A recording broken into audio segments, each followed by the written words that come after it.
దగ్గు లేదా కోరింత దగ్గు అనేది వైరల్ ఇన్ఫెక్షన్. ఇది ఎక్కువగా పిల్లలను ప్రభావితం చేస్తుంది. ఈ ఇన్ఫెక్షన్ తో బాధపడే వారికి కొంచెం పెద్దగా దగ్గు వస్తుంది. దగ్గుతున్నప్పుడు గొంతులో చికాకు ఎక్కువగా వస్తుంది. ముఖ్యంగా పడుకున్న తర్వాత దగ్గు వస్తుంది. గొంతు మూసుకుపోయినట్లు ఫీలింగ్ కలుగుతుంది. పొడి దగ్గుకు కారణమేంటి? దుమ్ము మరియు పొగ పొడి దగ్గుకు ముఖ్యమైన కారణాలు. ఇది ధూమపానం చేసే వారికి కాకుండా ఈ పొగను పీల్చే చుట్టుప్రక్కల వారిపై కూడా ప్రభావం చూపుతుంది. అంతేకాదు కలుషిత నీటి వల్ల కూడా ఈ వ్యాధి రావచ్చు. పొడి దగ్గు పేరుకు తగ్గట్టుగానే కఫం లేకుండా మనపై దాడి చేస్తుంది. దీనికి మరో కారణం అలర్జీ. కొంతమందికి పెంపుడు జంతువుల చర్మం వల్ల పొడి దగ్గు కూడా ఉండవచ్చు. బయట తినే పిచ్చి పిచ్చి ఆహారం వల్ల కూడా పొడి దగ్గు వస్తుంది.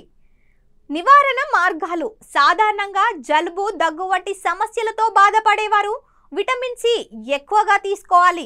ఎందుకంటే విటమిన్ సి జలుబుతో పోరాడే గుణాలను కలిగి ఉంటుంది. నిమ్మకాయల్లో విటమిన్ సి ఎక్కువగా ఉంటుంది.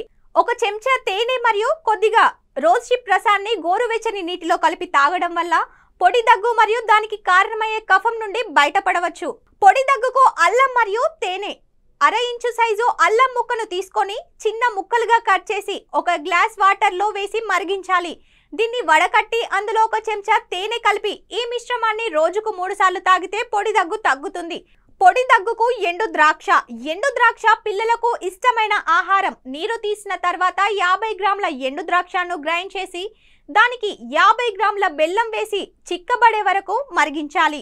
పొడి దగ్గును నయం చేయడానికి ఈ మిశ్రమాన్ని ప్రతిరోజు తినండి. దీని రుచి కూడా చాలా బాగుంటుంది. కాబట్టి పిల్లలు కూడా చాలా ఇష్టంగా తింటారు. పిల్లలకు పొడి దగ్గు ఉంటే ఈ ఔషధాన్ని విస్తరంగా ఇవ్వవచ్చు. పొడి దగ్గుకు పుదీనా నివారణ. పొడి దగ్గుకు పుదీనా ఒక మంచి ఉపాయం. పొడి దగ్గు నుండి ఉపశమనానికి పుదీనా వాటర్ తాగడం, పుక్కిలించడం లేదా పుదీనా సూప్ గా తాగడం.